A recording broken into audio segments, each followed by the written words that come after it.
Well, Mitch, your time at K-State was a really pivotal time for the K-State program. It was when you came in at 92, it was starting to climb out of the basement when it came to the really the opinion of the rest of college athletics, and it really became a powerhouse by the time you left in 95. So during that time, 92 to 95, was there a time when you realized, wow, this team is not just this team, but K-State now is becoming a big deal?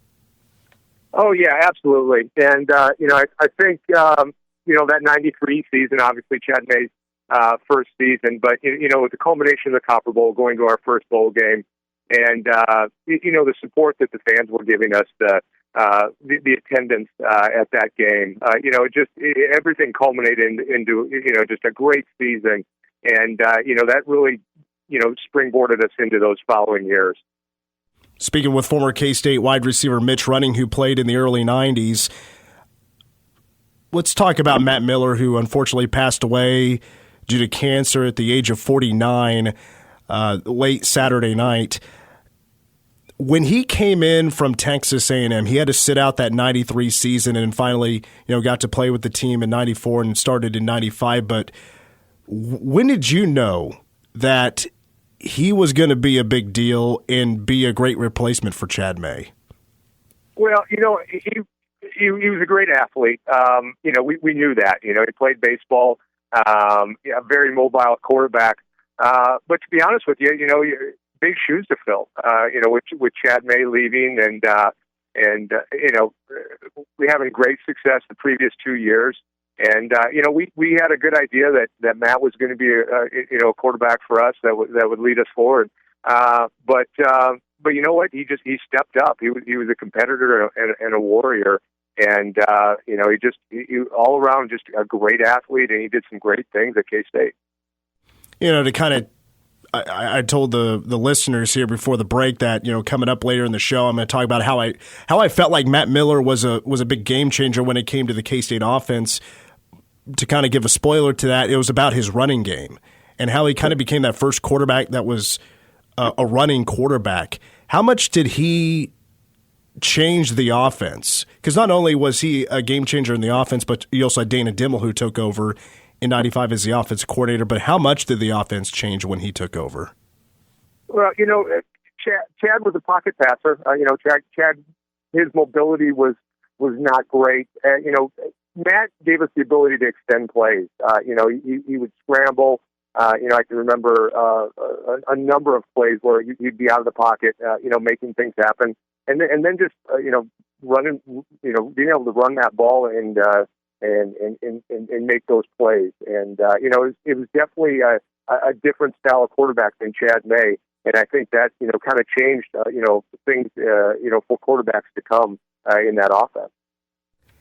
So there's no secret. I mean, the big highlight that Matt Miller had in his time was a pass to Kevin Locken in the Cincinnati game back in 95, of course. And that was the game winner, won by a couple of points. But from your point of view, like, what do you remember about that play and what led up to it? Well, Chad May had the drive against Oklahoma State, and that was kind of the drive. And, in Matt's own, fashion, he had a similar drive, and that could have been very detrimental with that loss to Cincinnati to that season, or it could have changed things dramatically. And he had a great drive, and to cap that drive off with a game-ending pass to Lockett, it's something I'll never forget. It was. Of all the plays that I've been a part of with Kansas State, that is probably one of the biggest. It was just unbelievable, and the connection that they had, and as time ran out, it's something I will never forget. Well, when it comes to your career, I can recall, Mitch Holtis having some great calls on some of your touchdowns. One of my favorite plays of yours was against Iowa State, a leaping touchdown in the end zone. When it came to Matt Miller throwing the ball, though, do you have a favorite catch that you have from Matt Miller? That Iowa State game, Matt and I had a number of connections, and that was a cold game. I'm from Iowa, And I had a lot of friends and family there. Being my senior year, going up to Iowa State, and Tyson Schweiger was from Iowa as well. So it was a big game for us. And boy, I think Matt connected with me. I think 6 times in that game, and it just had a great game. I was happy to go back to Iowa and play well against Iowa State, and that it was really a good game. To be able to go back home, and it's one of those ones that I remember about Matt. Just a number of passes in that game, connecting with him, or him connecting with me, and. But really, with Matt, for me, it's the toughness. For him, I'll never forget the toughness. That guy was a warrior. You mentioned Tyson Schweiger there. You also, of course, Kevin Lockett, that three-headed monster with yourself. What was the chemistry like between you guys? We had a great chemistry. Tyson and I, being from Iowa, we actually knew each other. We took our visit to K-State together. So we drove down and went together. Made our decision that we'd be going to K-State, and then Kevin was a year behind us. So we got to know each other real well, and then obviously played those last 2 seasons together in '94 and '95, and we did. All 3 of us just brought different things to the game, and I think we gelled really well, and it was just it was a great time. What can you tell me about Matt Miller off the field? What kind of guy was he? Matt always had a smile for you and a laugh. I can't remember a time with Matt where he just had a bad attitude or anything like that. He was always upbeat, and he just had a great personality. And that was Matt. And just happy-go-lucky, just a great guy, do anything for you. And those are things I'll remember about Matt. Do you have any stories that stands out to you that is a good story about explaining exactly what kind of good guy he was? Yeah, Matt, he's a baseball player, and Matt talked me into playing some baseball. I came from a baseball-rich high school in Iowa, and he actually talked me into to playing a summer league with him and some of the K-State guys back in would have been the summer of '94, and then the following year talked me into going out and playing with the baseball team. So it would have been the spring of '95, and what I enjoyed about that was I got to see a different aspect of, with the baseball team, outside of football. I got to meet a lot of great guys on the baseball team. It was short-lived. I think we took a trip down to McNeese State. It was probably game 6 or 7 of the season, and Coach Schneider called me in and said, I think we got to end this baseball thing, because I wasn't playing much at all. And but Matt, he gave me that opportunity to see just a different side of that experience that I had in college, to play some baseball and get to know those guys on that team. And he actually convinced me to do it, and I'm very thankful at that opportunity. You had the opportunity to not only play against KU but beat KU in a couple of very interesting situations. 94 was the first win in Lawrence in a long time.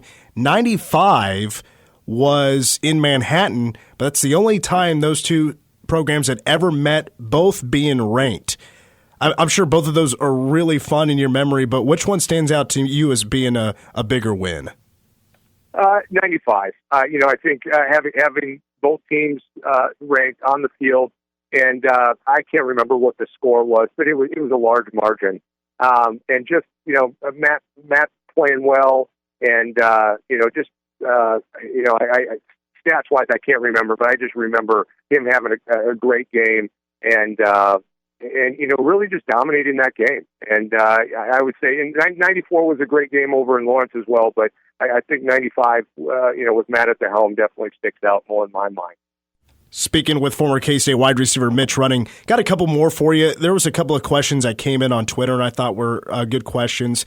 Obviously, this day and age, coaches are trying to put weight on guys, and they got to go by certain diets and eat this and that and eat this many times a day. It can be pretty strict. What was that kind of thing like, dieting and nutrition? What was that like back in the day?